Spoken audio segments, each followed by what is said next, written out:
All right, so I'm just going to do a quick video to talk about the last Mind Body Spirit Fair that I was at, which is up in Whangarei in the north of New Zealand. Um, these fairs are always really interesting. I mean, you go to different parts of the country, you get different demographics in those different places, of course, and you get all sorts of different kinds of people coming to have a hand reading. And there are lots of tarot readers and healers and massage therapists and Reiki practitioners and people selling crystals and candles and tarot cards and things. And there's a lot of astrologers and clairvoyants there as well. So I'm the only hand reader in these spaces. I'm actually the only male reader as well. All the other readers, as they are referred to, are all women. And I'm quite a bit younger than most of them as well, which is sort of interesting too. But it's a good environment. They're very sincere people. They're very desirous to help people, and they do a lot of good work in those spaces. And it's quite a community of people. And we go to different cities around New Zealand once a month. And on a busy weekend, I'll probably do something between about 15 and 20 hand readings over a weekend. As it's a whole weekend from 9 till 4, 9 till 5 each day. And a slow weekend, I might only do 8 over the whole weekend. So it just depends. You never quite know who's going to walk in through the door. And that's really why it's such a good thing to do. And if you're developing as a practice as a hand reader, then this is probably the best kind of space that you want to be getting into. Mind Body Spirit fairs are happening all over the place, and they attract a lot of different types of people. The curious, the unsure, the anxious, to those really needing a lot of help. And so you get an opportunity to meet a lot of different people, a lot of diverse people. And of course, from a hand reading point of view, you're really under the pump because you're offering 15-minute hand readings or half an hour hand readings. Most of the time, those kind of places only want to give you half an hour reading. So you're not even got the time to do a proper reading. And you clearly don't have time to take handprints either. So the way you have to do that, you have to really get good at honing in and tuning in on exactly what the most important issues are from looking at someone's hands. Now, in that space, I tend to focus primarily on looking at the fingerprint patterns because the fingerprint patterns are basically easy to see and easy to spot. And once you've seen the fingerprint patterns, you know you've got something of the general characteristics of the person, and you can work out what that person's about.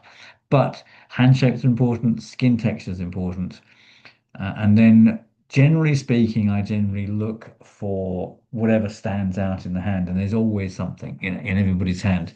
And if you've only got 15 minutes to talk about someone's hand, well, you don't have a lot of time, so you might as well hone into the most salient features of the hand. So the skill really is learning the material so well that you are able to recognize and identify that which is unusual when it's thrust in front of you. So I sit at a table like this, very simple layout, and I always invite the person to record the session. I think it's a really important thing to do because they won't remember it, even in a short reading, 15 minutes, we get a lot covered in that time. And if they don't record it, then they just have no chance of recollecting it later. Some of them sort of insist that oh, I don't need to, and I always insist that they should. And sometimes to the extent of getting them to borrow a friend's phone if they can. And it's a really good practice for you too, because of course it makes you accountable that everything that you've said is being recorded. And they can say, oh, but you said I was, you predicted I was going to do this, predicted I was going to do that. And I go, well, listen to the recording again. You'll realize that I didn't say anything about prediction because I don't do prediction. So you can, anyway, it's good. It's a good cover for yourself, but it's also good for them because then they can listen to it again later to kind of take it in more deeply. And it's a profound encounter reading someone's hand. It's even in a 15-minute hand reading, you're diving really quite deeply into people and really kind of getting to see what they're like. And it's an intimacy which is quite surprising, I think, and I think people are quite surprised by that when they encounter it. Well, I wasn't expecting that is a very common refrain from people who are having a hand reading. So this particular weekend, I was actually really, really, really busy. I did 17 hand readings over the 2 days. I did 10 on the first day on the Saturday, and gave a free talk as well. I always give a talk on some aspect of hand reading. And then on Sunday, I did another 7 readings as well. I was completely exhausted by the end of it, and my voice had gone. So that's how many of that? It was one, two, three, four, 5 half-hour readings and 2 15-minute readings on the Sunday, and just and 8 half-hour readings and just uh, three 15-minute readings on the Saturday. So people tend to go for the half-hour option, which is kind of better because you've got a little bit more time and you can build the picture up a little bit better if you have a bit more time. Um, but yeah, it's if you're developing the skill as a hand reader, this is the sort of crucible in which you need to put yourself because you're put on the spot. You've got to identify the hand feature and you've got to talk about it and get that information across to the person in a way that they can understand. And if you're doing short readings, then it really is best to kind of focus on the things that are perennial in their life, which of course is the hand shape, skin texture, and the fingerprint patterns. But you'll always find something interesting. So let me tell you a little bit about the hands I saw and what I found. I'm going to show you some examples. I took some photographs of some of the particularly unusual unusual hands. But I think first of all, I want to give you an idea of the kind of variety of people that come for hand reading. Just to go through the list, I always write down hand shape and skin texture, and I always write down what job they do because it's a very good thing to kind of correlate those two things. So the first person was someone with an earth hand shape and fire skin texture, and they were a candle maker. They ran a candle making business, which I thought was really rather apposite for someone with an earth hand shape and a fire skin texture. Earth being to do with materials, fire to do with creating and making things, and usually skills and some kind of specialized skill like that. And something very practical as well. You can't get more practical than the candle. Office admin, secretary, someone who's working in a factory administrator, let's have a look. Someone who was working in a casino. That was an interesting guy. I think he was the only guy that came. No, there were 2 guys that came on the Saturday. He was a casino worker. He was from India. I think he was looking for some kind of fortune telling and prediction, but he's got hyperflexive, double jointed thumbs, and people with wibbly wobbly lower phalanges of their thumbs are usually quite fatalistic and always looking for guidance outside of themselves, quite apart from his ethnicity.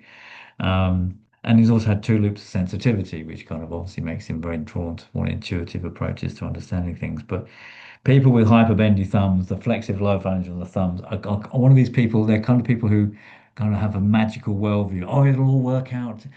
God will provide, or it all works out in some mysterious way, in something like that. So they like oracles and those sort of things. So they always take advice from people. Goodness knows how he ended up as a casino worker.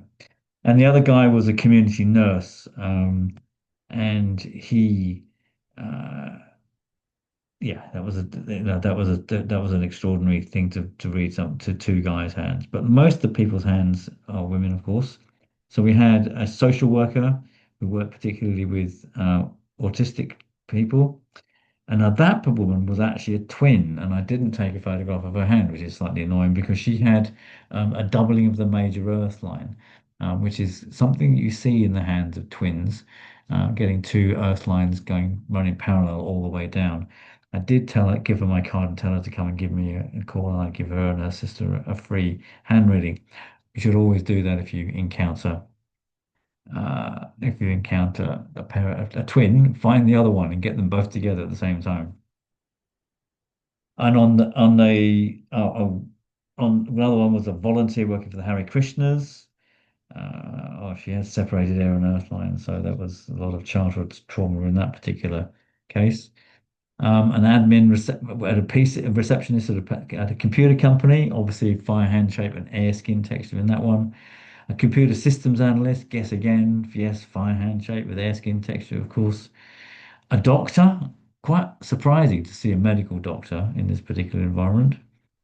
Um, oh, another person with an earth hand shape who was a beekeeper and worked in orchards. That's again a nice example of the earth element working together. A psychology student with a classic psychologist airline. If you don't know what that is, that's a straight airline running across the hand like that in a very clearly cut way.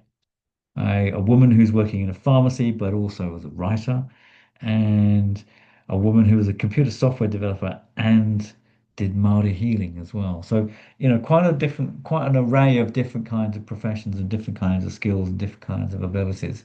So you get all sorts of different types of people coming there. Always mainly women. So that was 17 people, two men, 15 women. So that'd be quite normal, and quite a range in ages as well, as you'll become see, which obvious when I show you some of the prints. All right, so let's have a look. Let's see what do we got here. So the first hand print I've got to show you is a woman with some interesting features on her hand. Of course, you can see that what I do is I draw on the hand, so you can once I've identified the print, I don't have to keep looking back at them. It's hard to see them when you don't have the right light. And this woman's got a radial loop on her index finger. She in fact had it on both index fingers.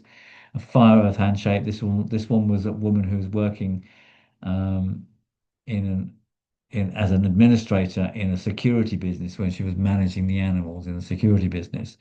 So like looking after the dogs and things like that. And what was interesting about her, of course, is she's got very much a fire earth hand shape. So it's a broader hand.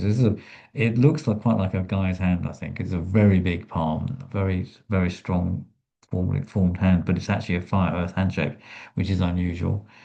Um, but the most distinctive thing about her was her doubled airline, which is not something that you see very often. So I'm just going to draw that.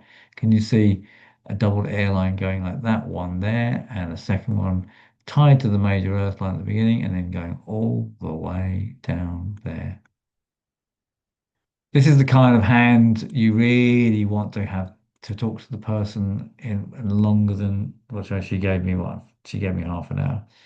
But it's kind of like by the time you've got through the significant things of the hand shape and then the fingerprints, and obviously I especially focused on the radial loop on the index finger, because that's always going to give you quite specific psychological challenges to deal with. I didn't really have time to explore the doubled major airline, but that is a really extraordinary example of the major airline. And I show that simply to show you that it is possible for the major airline to be formed in that kind of way. Interesting that one's tied to the major earth line, and one's free from the major earth line. I didn't have the opportunity to really explore the meaning and significance of that in this woman's life. Uh, and I tend to not look too much at the lines when I'm doing these kind of readings, because it's quite hard to see the detail of the lines without taking a handprint, and I don't want to make any mistakes about that. So I generally don't talk about the lines because they're not as easily visible. And as I said, my practice is to look primarily at the fingerprint patterns. As you can see, she's got a whirl on the thumb, she's got a whirl on the ring finger, radial loop on the index finger, and then a loop of seriousness in between the fingers there. So that's much more important thing to focus on. All right. This is an older woman. I think you can probably guess, first of all, that it's a woman, and second of all, that it's an older woman. Um, when you're dealing with older people, it can be quite challenging in some ways. The first thing you can notice probably is it's really hard to see the fingerprint patterns. That's partly to do with the photograph, but it is also partly to do with the fact that as we get older, our skin gets thinner, and so as the skin gets thinner, it is more difficult to actually be able to see the fingerprint patterns. And I actually haven't even written down what they are. So I suspect what that means is I wasn't actually able to see the fingerprint patterns. Well, what you can see from the hand, of course, is she's got water skin texture. That's really common. Older people tend to have water skin texture. As we get older, the skin gets thinner. And as we get older, we're more concerned with our comfort and our well-being, and wanting to be in touch with the people who are important to us, like family, getting comfortable and being warm, and all those, having the sort of sensual pleasures of life kind of attended to. Nice cup of tea, you know. So there's kind of like that sort of desire for comfort and ease, which comes with age, which is a function of the water skin texture, I think. Or at least there's a kind of nice serendipitous coincidence there. What is particularly noticeable in her hands, of course, though, is the arthritis, and you can see that very clearly in the index finger on this hand. how bent the index finger is. So when you're getting a bending like that and sort of swelling in the joints, like you can see here, but particularly that one there, you know you've got someone who's got arthritis. And I really want to point this out because it's one of my bones of contention about knotty fingers. She's got knotty fingers, according to Dupontigny. She's analytical and logical and very careful in how she thinks about things. And this is one of the reasons why I dismiss the whole knotty fingers thesis from the Victorian palmists, because people's fingers aren't that knotty, really, unless they've got arthritis, in which case the knotty fingers aren't indicative of how they think. It's indicative of arthritis. And you can see particularly how particularly badly it's gotten in her left hand here. So that's a very dramatic, devastating effect on the joint on that particular finger that has been sort of knocked out of place like that. And you can see the swelling, the knottiness on the joints of the middle finger as well. So she's got really bad arthritis in her index finger and middle finger of both hands. And I think that's the most important thing to notice, to talk about when you see knotty fingers like that. She also has really hyperflexive thumbs, and that's obviously something I spoke a lot about. And she's been one of those people who basically gave her life to other people and looking after other people. She's very caring about animals, and she basically worked in a factory doing administration. So she's probably had a life of service. I'm not sure how old she was, but she was over 70, probably 75, something like that, maybe even 80. Um, so, there's a old knackered hand for an old knackered life, a life of service and care for others, and probably too much sugar. All right. So, then we got else. What we got there? We got yeah, we got the guy who's working in the casino, the woman who's the twin, and the next one I'm going to show you is what we are coming to call the ADHD line. All right. So what you can see here is the major airline, and the major airline is very long and cutting right across the hand like that. So this is an overlong major airline, a transverse uh, major airline that cuts right across the palm like that. And she's got air skin texture. You can see that she's emotionally quite reticent. She's got a very reduplicated major waterline, and you've got an over analyzing, over worrying, over intellectualizing, over assessing major airline, which tends to lead to people into kind of obsessive thought processes like that, and tends to make them cut off from their emotional experience. So, two things you've got to explore when you see this kind of formation is you can talk about the neurodivergency and the kind of characteristics that that brings, as Felicity Booth explained in the conference paper in the last conference that we did in October. We are finding that this overextended major airline, the transverse major airline that cuts right across the palm, is actually really common seen in the hands of people with attention deficit hyperactivity disorder. So yeah, so you can talk about that. You can talk about how that line kind of tends to create this obsessional thinking, this over attention to detail. And I can't quite ever finish talking about whatever they're talking about because they're just going on and on about trying to kind of make sure it's all comprehensive and all covered and haven't missed a thing. The longer the airline, the more thorough and detailed they are. But when they cut across the hand, what it also does is it also cuts off the water area of the hand as well. And so what that tends to do is kind of make them emotionally a bit disconnected from other people. So where would we look for that in the hand? Well, obviously we can suspect that just from the Sydney line of the lower transverse line cutting across like that. But where we check for that, of course, is in the condition of the major waterline. If we've got a major waterline that's fragmented like this, then we also have the ability to describe something of the uh, disjuncture that they experience in their social engagement with the world and with their relationships with other people. So there's two things in the lines there which are good to look at as well. She also had a radial loop on her index finger, so that's obviously going to be something else that will be part of that conversation as well. So um, clearly the theme of the hand reading when you've got this kind of combination is what's that person's relationship to other people like? How are they relating to themselves, and therefore how are they relating to others? Anyway, a very dramatic example of a very straight lower transverse line in the hand. All right, so this next one, well, this is the woman who's working as an admin or receptionist in a computer company and via handshake and air skin texture. Oh, look at that, loops of seriousness. Yeah, so she's the kind of person who wants a proper job working in a proper company, been there a long time. So it's a career-minded kind of person with that kind of loop of sensitivity there. And lots of loops, uh, good at working together with other people. But I want to particularly point out two things in this hand.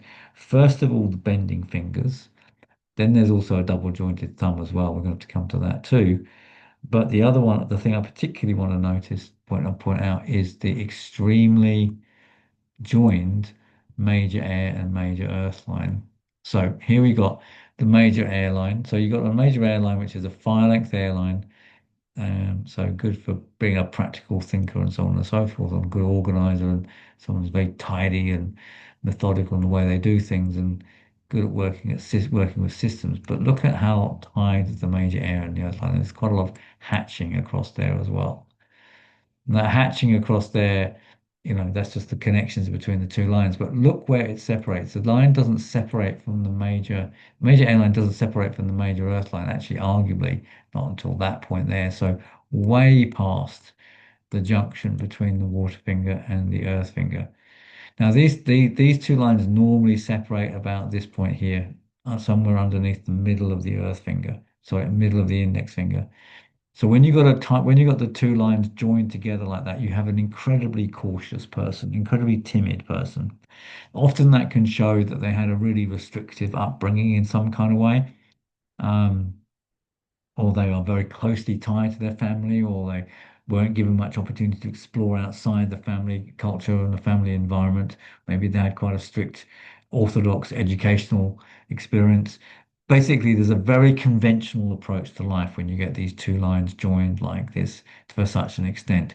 And it's like almost an expression of a sort of a domination of the family over the individuality of the person. They kind of can't break free from those family influences very easily, and they're always brought back to them and are kind of stuck and trapped in that particular world.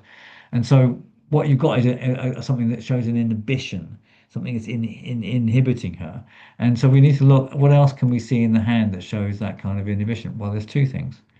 First of all, you've got a bent ring finger.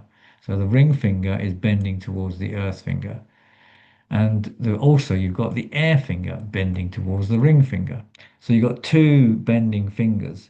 And both when those two fingers are bending in like that, you've got someone who is not outspoken.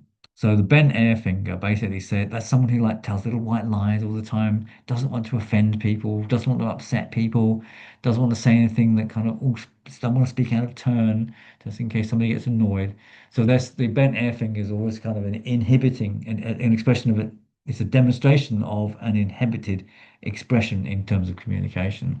So these people are quite shy, quite reticent, are not outspoken, don't want to say the wrong thing, don't want to upset anybody. So always quite diplomatic in the way that they speak. But that's a product of not having a kind of an intellectual or verbal or expressive confidence in terms of communication. The bend on the ring finger, on the other hand, is slightly more problematic, but again shows this kind of self-repression that's going on here. The earth finger, the middle finger, it's a sense of duty and responsibility. So when the ring finger is bending towards the middle finger, what you have is someone who forgoes their own pleasure in life out of a sense of duty. So this is a really hard-working, dedicated human being who basically um, goes beyond the call of duty to help other people, goes beyond the call of duty in her work probably as well. So she's all work and no play makes Jill a dull girl effectively. But this is someone who's not really prioritizing her own needs and her own enjoyment. And on top of that, she's got a loop of seriousness. So she's a really hard working person. But she's too dedicated. She's been taught that service to others and looking after others is a really important thing. And you can't do things for yourself. You can't go and enjoy yourself. Can't go and have fun. the ring finger being bent like that. People with that pattern have a really hard time letting go, relaxing, letting their hair down and going out having a good time because they just feel guilty about it. So they don't feel guilty. They feel like, oh, I've got to go and do something to help other people, go and fulfill my duty and my obligation, my responsibilities. So this is someone for whom a sense of duty and obligation prevails over her own personal enjoyment in life. And as if that wasn't enough, in addition to all of that, she's also got double jointed thumbs. You can kind of see that with the thumb, the way it's positioned here. If you know what I'm talking about, you can actually see this thumb is actually sort of slightly pushed forward. It's not sitting back in the hand. There's a sort of just the way it's positioned. You may not be able to see that if you're not familiar enough with it. But what that tells us is this joint is wibbly wobbly. And again, wibbly wobbly thumbs are always people who are able to be pushed around by other people and situations and circumstances and don't have much agency or control in their life. And so often feel kind of very much the victim of kind of situations and circumstances. Life happens to them. So this is somebody who's had probably quite a difficult childhood, quite overbearing parents or quite bullying or dictatorial parents that limited their growth and independence.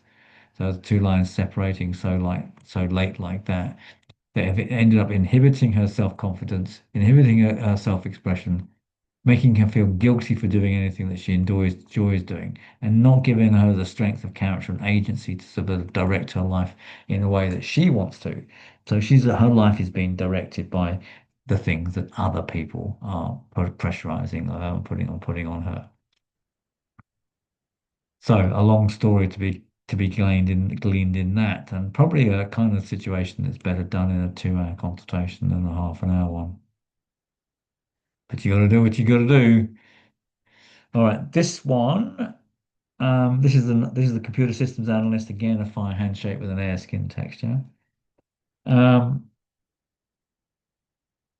what's noticeable about this one? The fire length straight major airline. Oh yeah, that's what I wanted to notice about that one.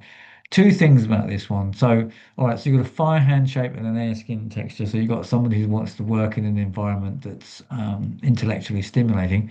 When you've got an air skin texture, always look at the major airline. The major airline is always the articulation of the skin texture.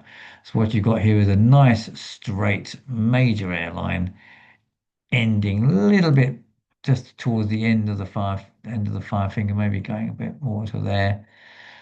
So that's a really classic indication of someone with a logical, analytical mind doing a job of being a computer systems analyst, which requires you having a logical, systematic mind. Perfect. But the second thing that's important for people who are working in computers, obviously computers go wrong.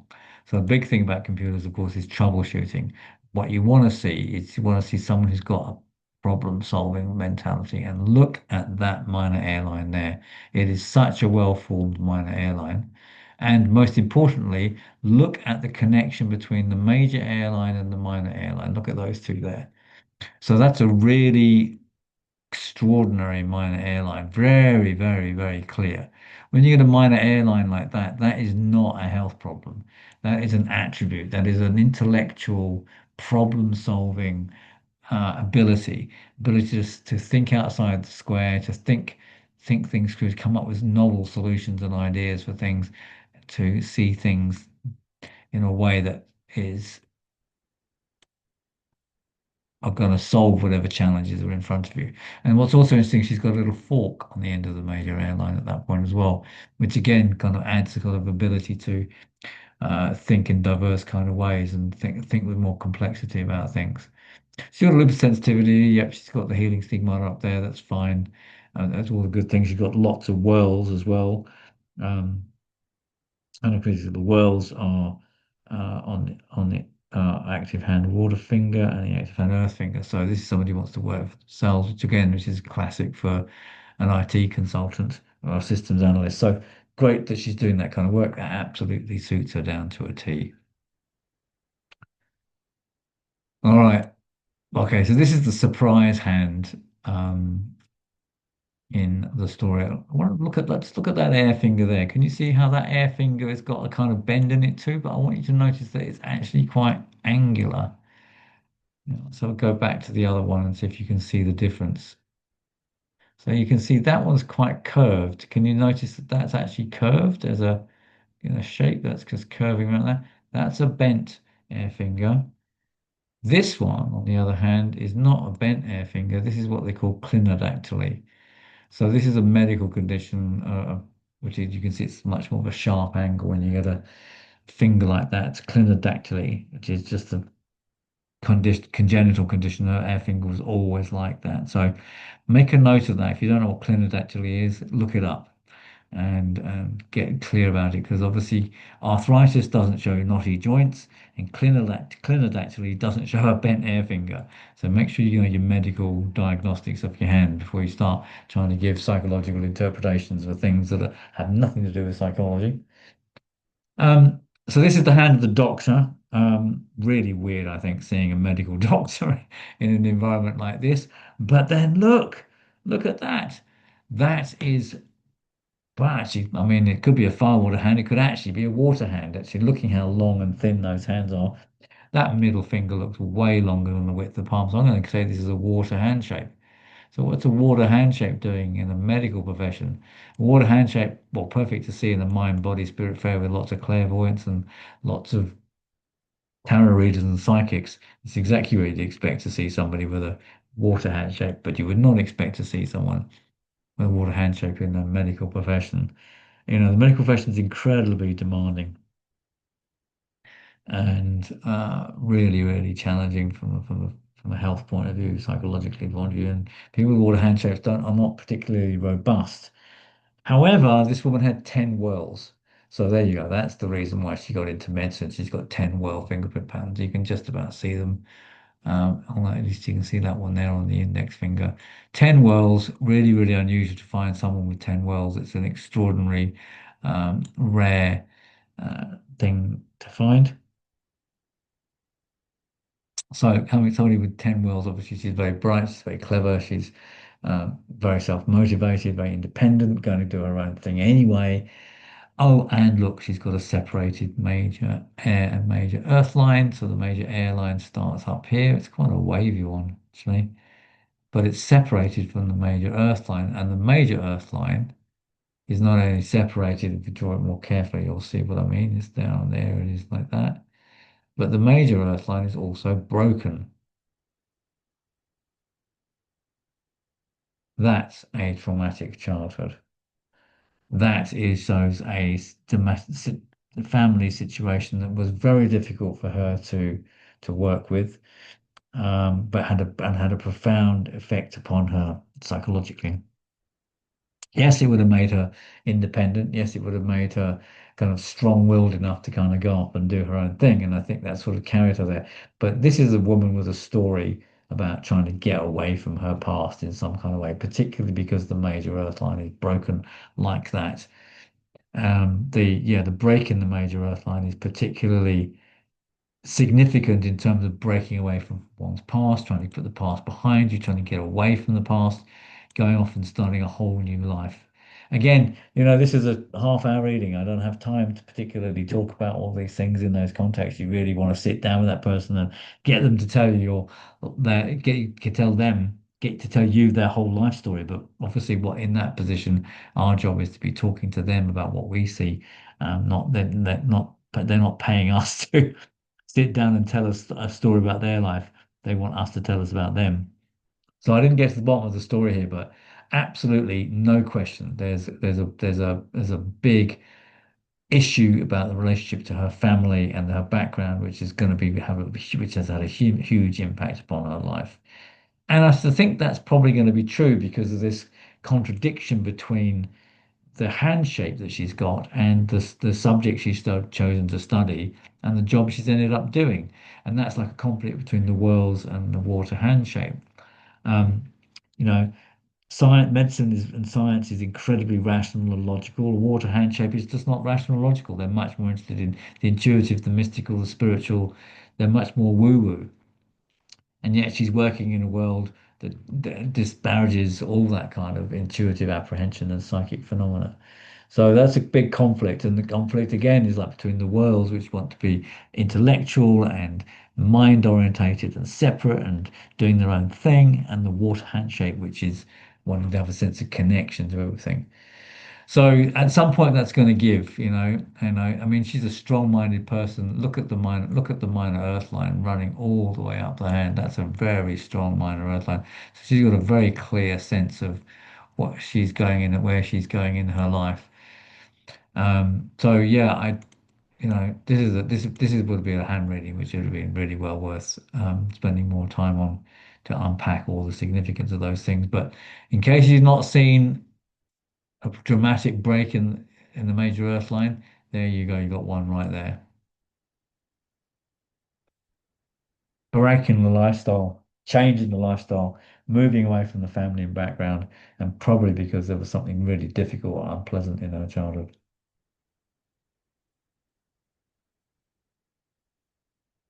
All right, let's go to something a bit more prosaic. I had this woman. Oh, this is the beekeeper. This is the beekeeper who worked in orchards. Look at that. Look at that lovely little earth hand. Square little palm, podgy little hand, and big, broad. There you go, nice and broad. And then teeny little fingers, particularly that air finger. Oh my goodness. This woman has got a really, really, really, really, really short air finger. It doesn't really look like that in this photograph, but I put a triple arrow down short air finger and of course low set. Um, I didn't get to the bottom of that either, but finding out what her family history was around that, but that's clearly a problem. Um, So looking after bees, looking after orchids, she's got earth hand shape, perfect. She's working outdoors in some kind of way.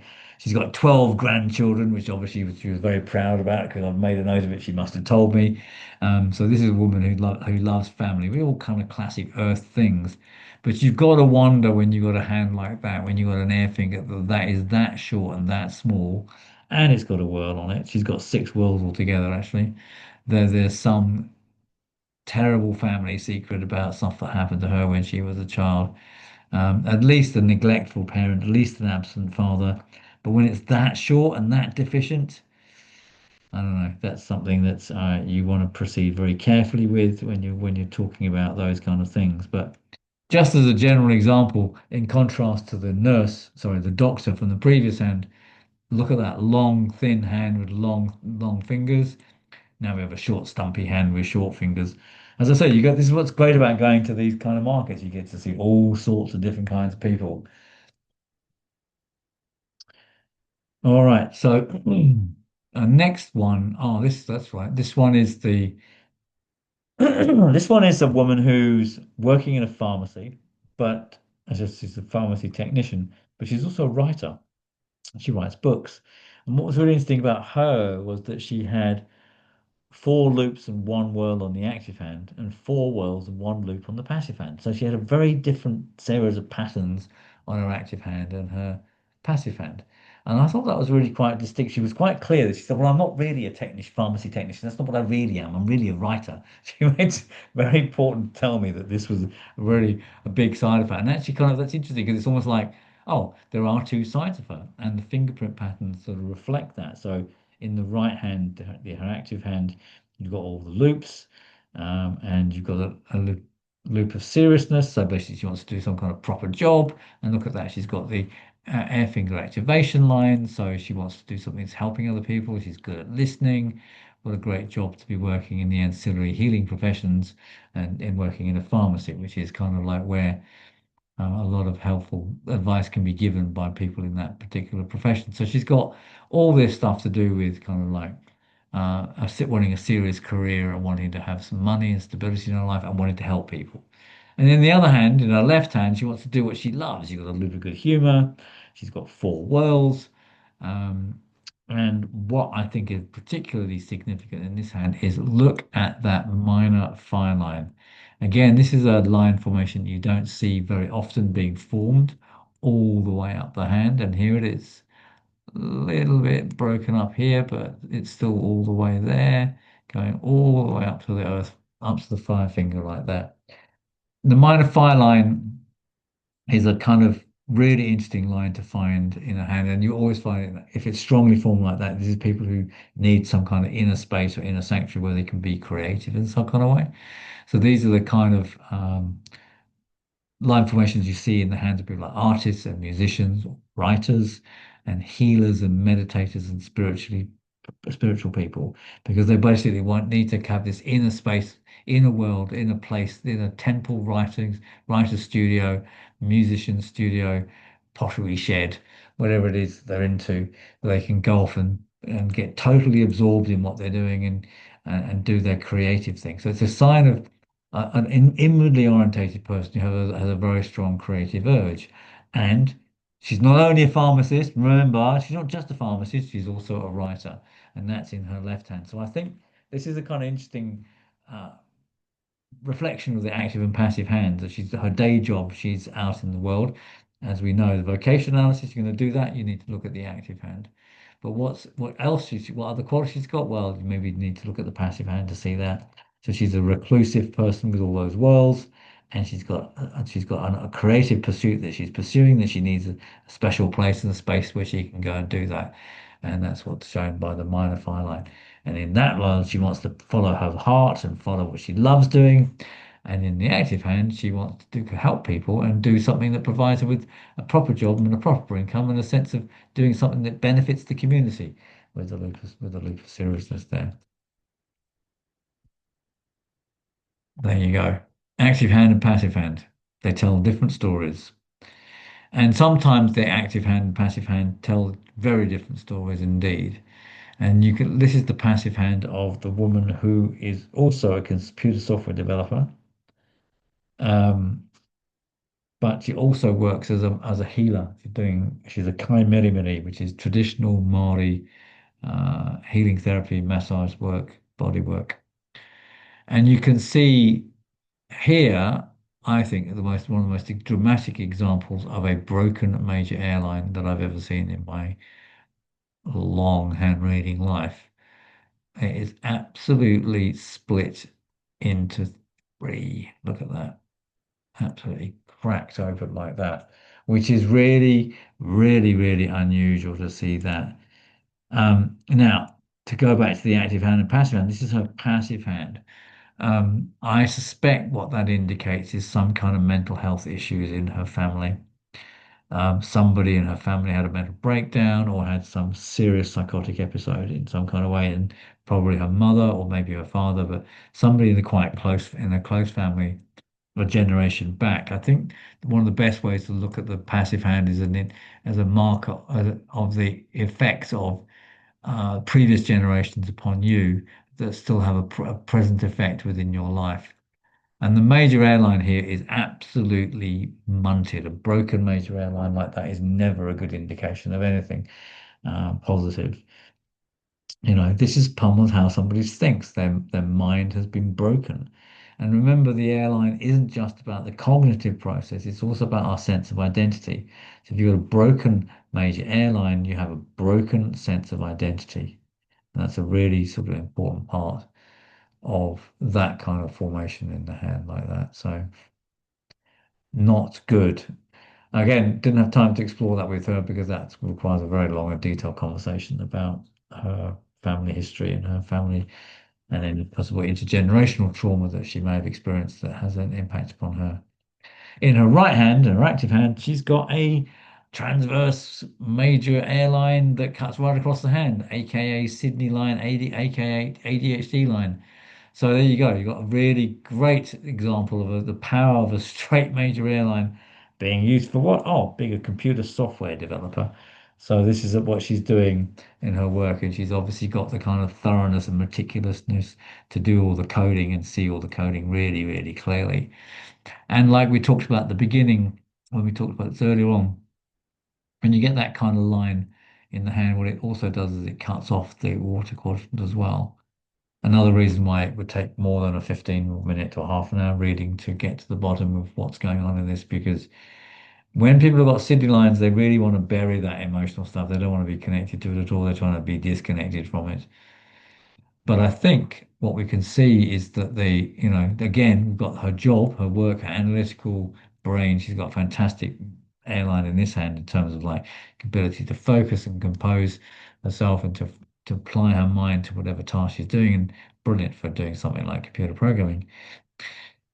But she's probably involved with healing because of that wounding that she's experiencing in her body consciousness by virtue of whatever trauma that was in her ancestry, in her family line that's coming through there. So there's a kind of, I think that's symbolic, that she's doing that kind of work as a symbolic way of actually attending to the and trying to heal the trauma that she's experienced within her. And that can be seen by that broken airline.